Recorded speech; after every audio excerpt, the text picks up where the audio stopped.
This week on the Unamplified podcast. Hello, Africa. Welcome back to the Unamplified podcast. My name is Cynthia Mbamalu, your host. And as always, I have my amazing co-host. Hello, everyone. I'm Queen CY, always coming with the vibes. Yes. So. Welcome to the Unamplified podcast. Yeah, and we have another visiting co-host. He's been here before as a guest. Hi, Steven. Hello, everyone. It's good to be back. Yes, I wanted to call you Metro, but I know you warned us, so I want to call you Metro. But yeah, it's good and I'm happy to see you this new year, and Happy New Year also to our audience.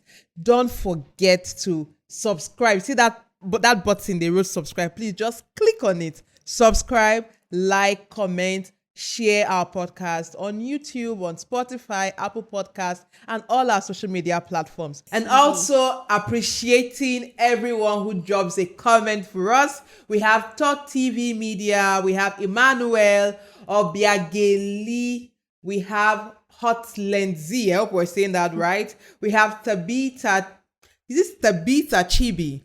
Yes, shout out to you, Queen CY. We also have Moshood, we have Chinemerem, we have Obona Ugoji, and we have Sherry Slim. Shout out to you guys. We love you all. Yeah, and on Instagram, we also want to shout out to the Jemima, Nnamdi, Judith, and Chigozie. We appreciate reading your comments. Do not forget to always drop a comment for us. Thank you. We are going to continue our conversation around security because, you know, guys, for those of us who live and work in Nigeria, if you follow the trends, insecurity is becoming a major issue. And we have an amazing guest to discuss this important conversation.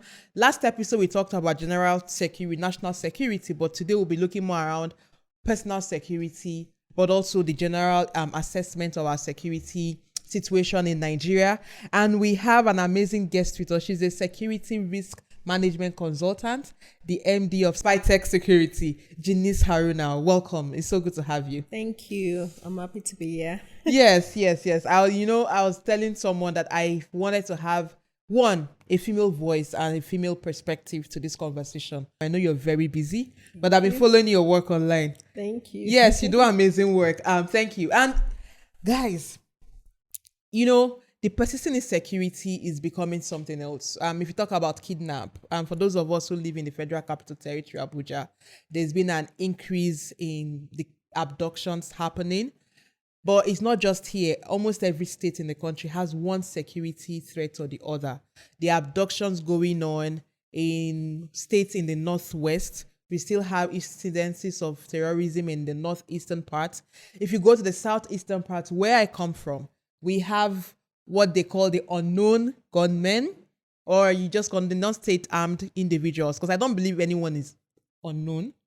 But almost every day you get those reports of attacks to communities, to businesses, to persons, even in the southeast. If you go to the southwest, you also have robbery, cultism, the list can go on. And to our guest, Jennesse, what is your general assessment of our security situation in Nigeria as an expert in the field? I would say that is it that we've become relaxed? Because we now have a new government and a new administration. If the last administration was laissez-faire about everything that they did, that's a good way to put it. We should see an uptake. We should see a major improvement with this new administration, but it hasn't picked up. And I've said this a couple of times, and I'll just say it again. From some of us from the security community, we're looking forward to having a non-military NSA. Okay. Now we have a political NSA. The NSA can be seen welcoming the president in courthouses, visiting the president, and the likes. Yeah.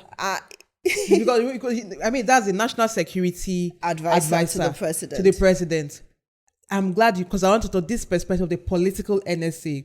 How does that even affect our fight against insecurity? I mean, security is a serious thing, and whether I'm advising PDP or APC, I should be able to give you honest and unbiased advice. And when we have an NSA that is, I don't know if he's settled down now, but it doesn't seem to have picked up on his role as much, because he had a lot of support coming into the role. He had a lot of support. A lot of people wanted and were rooting for him to do well. Yeah. So the current NSA hasn't really shown us a path or direction in which he wants to act, because it's the one that's been appointed. Yeah. Right, we have the service chiefs. The service chiefs are doing what they are supposed to do, but he is supposed to kind of give like a policy direction of government to say this is what on the president's part. I haven't seen much. I know when we had issues in Kaduna, the vice president visited, but I'm yet to hear a comment from the president. Politicians have purchased for their safety, their personal safety, bulletproof cars. So you see that politicians think they are safe because they've got the escorts, they've got the DSS, they have Momoh following them around. They are not bothered about what is going on. The same way, if you talk about the FCT, where we are, we were not as bothered about the things that were happening because it was Northeast. It just sounded like Northeast, Southeast, Northwest. Now, last June, I think I was interviewed by the BBC and I was saying, it's just around us. It's Gwagwalada, Karo. But now it's happening in Duse. It doesn't get closer to Abuja than that. It's in Lugbe, Utako. There was an incident in Utako, I think last week. The police said they've apprehended some people. It's inside town. And once a confrontation gets, this is the seat of power, all the power of our military, all the power of our law enforcement, military, sits in the FCT, and this is happening on a day-to-day basis. Before we finish this podcast, somebody is going to be attacked. That's my fear, that now is a daily thing. And you know when you talked about FCT, honestly, if we're being honest, once upon a time, we just felt, this is happening. Like you said, it's in the Northwest. Yes, we would pray, we would call on the government. It's in the Northeast, it's in the Southeast. But now, even the Federal Capital Territory, right? This is where the seat of power, basically. This is where you have your National Assembly. This is where you have the State House. This is where the presidency is operating from. This is where you have your ministries, departments, and agencies operating from. This is the political capital of Nigeria. And within this supposed political capital, within this supposed Federal Capital Territory, we're having almost on a daily basis now incidents of either successful abductions or attempted abductions or kidnap, because you have people who share their stories. I escaped a kidnap attempt. There was a video yesterday, I think so, in Kubwa, of an attempt. Actually, some other residents were kidnapped, but there was a video showing that there was an attempt at something called F01. I'm not familiar with F01, yeah. F01, Yes. Yes. So it's almost like you see this happening. And the question is, why does it seem like our government feels overwhelmed? Or so it's for me, is it that, are you overwhelmed? Are you not certain on what to do or how to engage? Are you even telling citizens the truth? Are you telling us the truth? And then the other part, are you playing politics with our lives? Because we'll talk about the issues around accountability. But I want to bring in my co-host. She's raised very important points. Before, FCT was not seen as, okay, yes, it happens in maybe some parts of the area council, like you talk Gwagwalada, maybe Buhari, some of the places that we felt bordered neighboring states. But now it's happening in the heart of town. So I would say that, like she said, we've become very, very relaxed. Being that, okay, yes, it's the FCT. We have almost all the headquarters of the military, paramilitary here in Abuja. So we felt like we're safe. But recently, it's more or less like you wake up in the morning, the first thing you're seeing on your newsreel is a kidnap or something bad. So I feel like maybe as a people we lack that sense of self-awareness, first of all. We're not, and I would also say that most times maybe we don't have people that we're accountable for. Because you leave your house in the morning, nobody knows you've left the house. Nobody knows where you're going. Nobody knows where you are. And then something bad happens. And again, we can look at it from the point of, like, we were having this conversation, I think it was yesterday, and I said that now, because of the high usage of social media, things become, a little incident becomes blown up. Something happened somewhere that we would normally have said, oh, it's just a small incident. But social media amplifies everything. So I think that we need to really look deeply at ourselves. First of all, personal security. What have you put in place for yourself? How are you even securing yourself as a person? Not even looking at the government. Are you even security conscious? Do you know what to do in case something happens? These are questions that I feel like if everybody asks themselves and provides answers to these questions, personally, it will go a long way. You know, the other day we were having a conversation. You said there was an attempt around where you live. With the story that we've heard, is not something that is funny. I mean, they came broad daylight. It's not like it's In something the night. I think 12 noon. 12 noon. It was not like early hours of the morning or at night when people were. No, they came like when everybody was aware to kidnap people. And also, I think they entered a hotel, kidnapped a receptionist, and they went to someone's house, opened the gate, entered the house, and kidnapped the kids and just kidnapped a family. And people were watching. So it's actually scary. So this happened around 12 noon. And actually, because before we thought kidnap was a dark in the night incident. It happens when everyone is asleep. But now we're getting more reports of kidnap happening during daytime. Yeah. And so I'm asking myself, I'll bring it back to you. What is our government doing? 12 noon Exactly. should have alerted at least police officers. In Abuja, if you drive through, you see some police, I won't call it checkpoint, let's call it checkpoint. You have military checkpoint in some places also.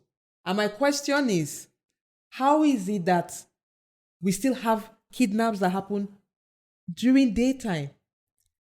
And these individuals are not found immediately. And no one is arrested. No one is questioned. Those whose responsibilities are to secure people, no one is given accountability. This is why it failed, or no one is even fired for not doing the job. Do you understand why this is? He said something about security awareness. So we'll start with that. How many people know to call the police? How many people know what police number to call? What police number to call? Right? Then we would now go to the police and talk about the issues. The police, as of today, they have an emergency number. The FCT is we have 122 and we have 211. I think we have 199. Are they actually working? I know I tested one during COVID period. I am sure you will get through to fire safety. Okay. Right? If you call the emergency number. The police, between the police and the FCT, there are two different numbers. So in the moment of panic, right, in most countries, there's one centralized number. When you call 911. And we don't even live in that country, but we don't live in that country. When you call 911, they would find, what's your complaint about? If it's medical, it is connected to medical. If it's fire safety, it's connected to fire safety. If it's police, it's connected. There was a time that I know Globalcom started having CUGs and trying to have numbers for, and it's important when we have these conversations to realize the importance of local, probably call it local businesses. Right? I know Globalcom just resolved, or they're trying to resolve their issues with MTN. But I recall that it was Globalcom that was trying to connect police officers at some point because they're a Nigerian business. Yeah. They're a Nigerian business. They were providing phone lines and CUGs free it was actually Globalcom, I remember, that started the CUG. It might be correct, might not be correct, but that started the CUG. This time, what were we talking about? We're talking about policies of government. Then we will now talk about funding of the police, right? You want a police officer to respond to you. It looks good on TV and on camera, but who is fueling the police officers' cars? When a police station has maybe 5,000 naira, as monthly impressed, how much is for? How much is it to fill your tank? Right? True. The police used to have mechanic workshops that would fix their cars. You think about it, they've damaged their cars. Look at the new cars they give to them, it's damaged. But they are not, a car goes out, right? They are probably average lifespan of a police car should be like 1 to 2 years. It goes out, it's chasing. Those cars, sometimes they need to maneuver and all of those things. Those cars get damaged and they're susceptible to damage, right, generally. So maintenance. Those police officers need to maintain their car and they need to find out. It's a case of where the Nigerian government is just left the police, especially the police. We're talking now about the police. The army is different. It's a different situation. The police to fend for themselves. We know that we have the police fund. Right now, from our tax, it's either a 1 or 2%. I think it's 2%. From the tax we're paying. From the tax we pay. I know that I've been paying that tax. I've been paying big tax. So, because that's why I get angry with the government every day. To the police, there's a police fund. We have 1% for education that goes from your tax, right, as a business. Now it's 2% for the police trust fund, right, that goes there. I am yet to hear that CSOs has a role to play. Because you guys need to keep pushing. I'm yet to hear that there's anything that's been set up or in terms of how the allocation of the funds would go eventually. The good thing is that the precedent that we have at the moment is coming from a state where they have a trust fund working. Last week, Otedola donated 1 billion to the Lagos State Trust Fund. Okay. I hope he will donate to the National Fund as well. Trust. But the Lagos State has run is Lagos State Security Trust Fund for, I think, over 15 years. Yeah, right. And I heard they actually have a call number yes, they do. That's why you see that they have the it's called RRS, Rapid Response Squad. They have those cars. Those cars are funded by banks, obviously wealthy Nigerians. So it allows, because the funding that government release to the police is just not enough. It's not enough to employ people. It's not enough to operate. So if the police is responding late, honestly, until they are not allowed to protest. They are not allowed to protest. Yes. So until we go to the streets, right? I mean, they have their issues. We will deal with their issues. But to advocate for them, until we understand the issues and we start advocating for the welfare of police officers across the country. If you go to a police station, you have police officers that have been deployed, transferred. Our friends in FRS and CBN, they've been transferred. They were given allowance. If you are transferred as a police officer, you go and look for your money. Wow. You'll be transferred from Lagos to Gombe or Zamfara or from this thing. You are leaving your family in their base. You don't have where to stay. Either you find hotel accommodation or you sleep in the office. Wow. That's why most police stations, sometimes you see that there are mattresses by the side. Those mattresses were not seized. They don't seize mattresses now. So the mattress is for them to sleep? Yes. So we have people need to, when we look at the police, we need to understand the issues with the police. They are not funded. Which is, I think, and this important point is also connecting to why it's difficult for us to even deal with internal security. It's difficult now for us to also hold them accountable. Yeah, because how would you... If I give you 500 naira to cook soup in this economy, and 1 kilo of meat is 3.5. If you cook the soup with whatever, I'll just say thank you. Because it's 500 naira you give because me. It's 500 if soup cannot be produced, I need to tell you which soup you want to cook with 500 naira. It cannot cook a pot of soup. And it also brings about corruption in the police. Because when they are not giving all these funds, when they're not properly taken care of, they tend to commit so many crimes in the society. So, and we cannot really hold them accountable, as you said, because the government are not doing what they ought to do. to help them. Yeah, because the accountability requires that you've been given what you need to do the work, and then when you fail at the work, then we ask you questions. It's not about just telling you do this. It's have you been given what you need to do that? And I think the challenge with internal security, because most time when we talk about the military and the army, ordinarily they're not meant to be involved in internal security. No. That is by our constitution, actually, right? But if we have an underfunded Nigeria police force, they are incapacitated when it comes to addressing internal security. And this becomes the question. When you talked about, if you see something, we say, see something, say something. Say something to who? If you call, we need, this just happened, we need immediate response. If the cars are not fueled, it means immediate response is already over, because they will not run to your location. Exactly. They need to move to your location. So there's lots of trust, but most people don't even believe that the police will turn up. Yeah, but interestingly, sometimes they do turn up. But the thing is, these are rare cases. And I know that day they were sharing numbers on TV to call, and it was just the usual numbers 0 0 something. It's too long. Those numbers change all the time. So I took a screenshot. When you take screenshots, if something happens, you start looking for the screenshot. I know screenshot you cannot copy and paste. You have to dial out the numbers. Do you understand? So already the mechanics of it is already showing us that it's ineffective. And when you talked about having a single line for emergency, this is a policy related issue, because all we need is a government policy that says this is what we need our security architecture to look like, or our response mechanism to emergency, so that if we have, let's say we have 111, every citizen, you do adverts, like how all these banks do adverts for their short code.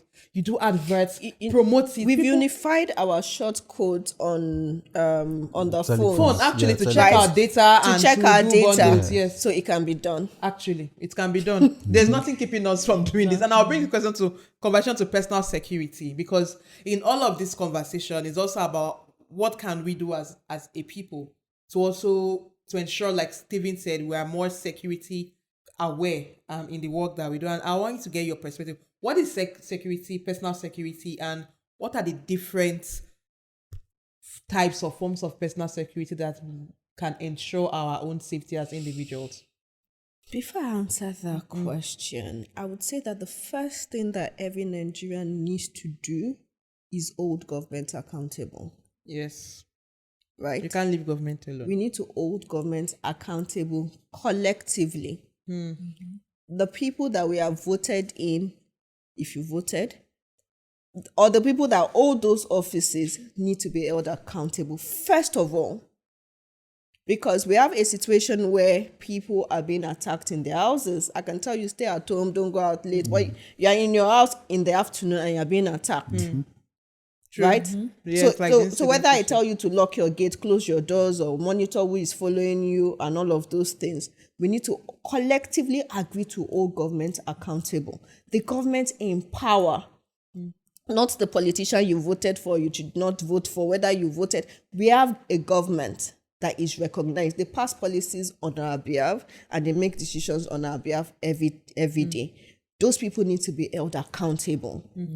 So that is the first thing as far as I'm concerned. Then secondly, we are becoming maybe social media again. Yeah. I would probably if I'm in talking terms with my neighbors, send them a WhatsApp message occasionally. We don't see each other. There is no form of conversation, no form of community amongst ourselves. When you try to inquire certain things, it's like you're doing too much, right? I remember a long time ago, I lived in a block of flat, and every day when I come out from my flat, there was this beggar that would resume there in the morning.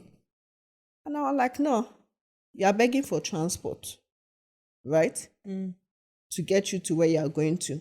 But for you to resume in front of my house is your office. So I insisted. It took a long time. I insisted. Why is it coming to resume in front of my work? Because he knows when I leave the house. He knows when I come back. He knows who is coming into my compound. We don't even think of it. In front of my house is not your begging spot. Just in front of it just felt like as I come out, I just look down and I just say. So those are I think So because I'm just thinking of how many people do I even see that know my whereabouts without me knowing they know my whereabouts. Yes. Yeah, so it's all of those things. Environmental awareness. If you drive, whether you walk in the morning and you have to get to the bus stop, who are the people that you see? I remember I used to take walks. We can't take walks anymore. We can't take walks anymore. It's a very stupid thing to do. You know, I used to take a walk, and one of the guys that wash cars just how is your child doing? And I'm thinking, you know, I have a child. I moved out of the place. How is your child doing? I'm like, okay, that's a lot of information. So, you know, they've observed me that much to know. But we are just going about and not observing the people around us. And acting as if we're invisible. As if someone did not notice that this auntie, she looks like she's doing okay. Or this uncle looks like, look at that shoe. Because you're just going down the streets to buy something. They all know. They know where you drive. If you drive, right, and driving one direction is a no-no. Taking the same route. I know we become creatures of habit. You just get up and you start driving. I do it all the time. Like, but from time to time, turn a different way. Turn a different route and all that. But we can't say any of this. I'll say all of. I did something very interesting. Or you can say stupid, but you know, from time to time, things are difficult. And I think about the time I was going to the airport and I was stranded, and someone had to give me a lift to get to the gate of the airport. So as I was coming earlier on, I picked up somebody. It's a very stupid thing to do in this time, right? But people need rights. But as I was picking the lady up, I picked up a lady. As I was picking the lady up, I'm looking around me and just touching something, and I'm thinking, okay, what ways can this be used as a weapon? Against What ways can this be used as a weapon? So it's the same thing about when you are walking on the road. Well, as your posture when you walk on the road, you can't walk as if all is well. all is well. You know, you need to look confident and let them know that if anything happens, I can defend myself. So basically, we need to be working with purpose. Like soldiers. As it is now, you can't just be working anyhow. You have no problem. Be working with purpose. And I like this thing he talked about, environment, observing. Yeah. In fact, someone told me, like, when I'm driving, I should always look at if there's a car it looks like has been following my turns, I should change, like, that. Someone said, like, each time you drive, the rear view mirror is not just for looking to see if the cars are, it's also to see, is there someone that has been following you? It's one of the things I learned from my dad. He would always look at his mirror. December 2022, I was being followed. I noticed about, like, so I drove down to almost like the front of my house, but when he came closer, I drove past, turned immediately. I mean, some things you don't try. Turned immediately and faced the guy. So he kind of started running. I followed him. I have a video recording. Followed him to get the recording of his car, get his car type, blah, blah, blah. Reported to the police. They said, oh, something, we'll look into it. Blah, blah, blah. I've never gotten feedback on that.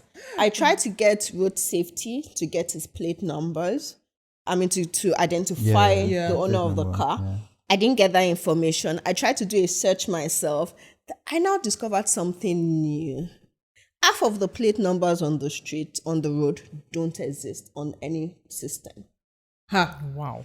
It's like every day you get new revelation. Right? They don't exist. So how do you even track something if you say, okay, I captured the plate number? So we have fake plate numbers. So half of those plate numbers, if you even get it. I probably still have the video on my phone because I sent it to a couple of people, went to the police, made a complaint. I've never gotten anything from the police. I'm just to know who the car belongs to. And because now most of us take rides. Not everyone has a car, like you mentioned. Some of us use riders, like either the Bolt or the Ubers of these days. Some of us take the popularly called Along. Or the taxis. So I'm just thinking, what are those things we can even do for either users of these riders or even the driver? Because now I even heard some Bolt drivers have become victims, or even Uber drivers have become victims of robbery. There was the guy that was killed. They pick up someone and or they pick up a group of people, and then those people are actually robbers or kidnappers. So what are they? And now to bring in my the calls, are there safety measures for those who even use these taxis? And Yes, I think boats will always tell you to sit at the back. So sit at the back seat for your safety. I don't know why, but I think I'll ask you if you know why Sitting they at the always back. say you should sit at the back of the car seat whenever you enter a ride. Yeah. And also, they'll tell you to share your ride to family and friends. Okay. So you can easily share your ride to your friends, your family, to know the details of the car. I personally, I do share my ride, share everything about the driver, my location, where I'm going to, and all that. So someone will track it, because you can actually track the movement. Every And ride, every day. every ride, yes, every day. So even if it's my colleague or my cousin, my best friend, I must share to somebody. And what else does both I think normally Uber too. include? I I think they have a new feature to do voice recording. Yeah. Or you when can you're do on the on ride, both yes, and on Uber or both. just Uber. I noticed it on both. So why voice do they- recording in So what you sense?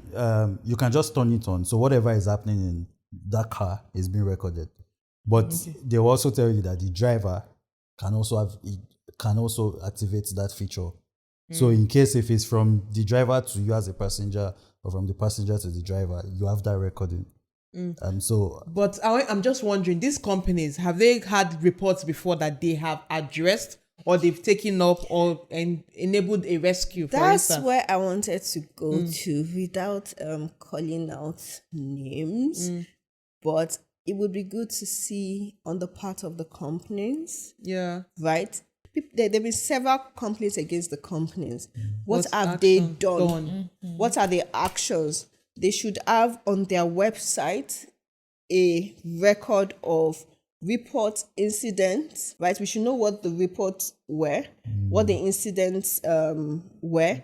Where is the response. conclusive Conclusion. end to every case, criminal case of rape, attack against a driver, against a passenger? What is the conclusion? Because when we have this information, we're able to look at it and analyze the information to say, okay, this is what this company is doing. This is what this company can do.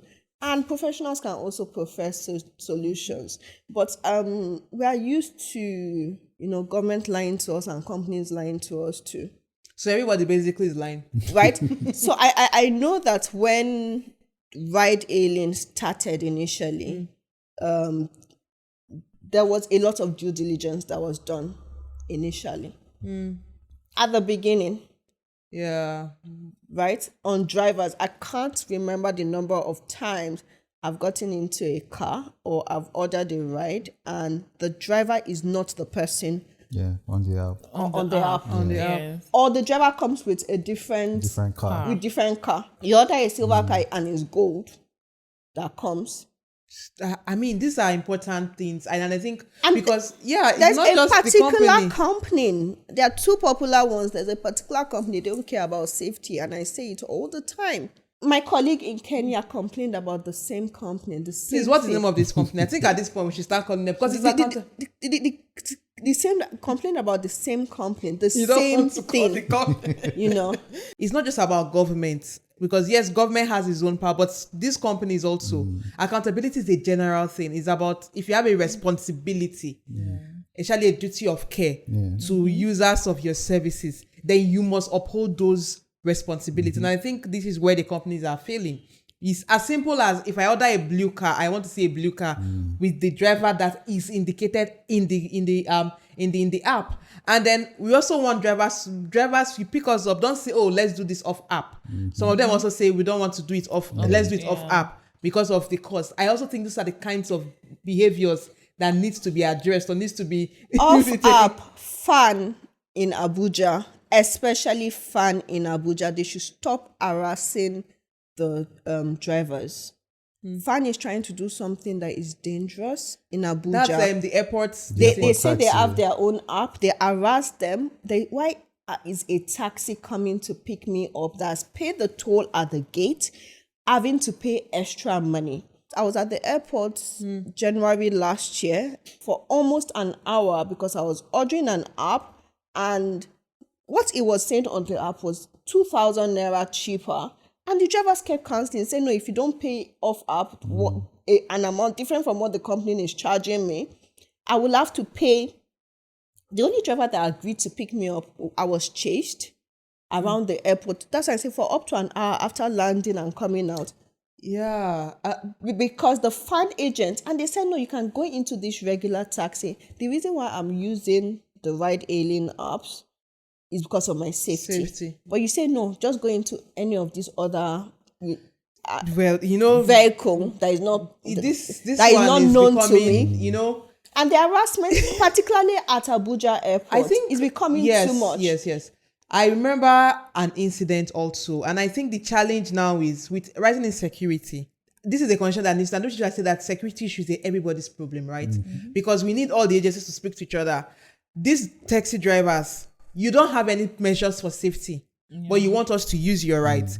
Now, we trust, at least these companies may not be perfect, but they give us some measure of security. Me, I prefer to also use them because at least there's some measure of security. I can cancel and reorder if I don't like what I'm seeing. Which is answers your question about people that go along.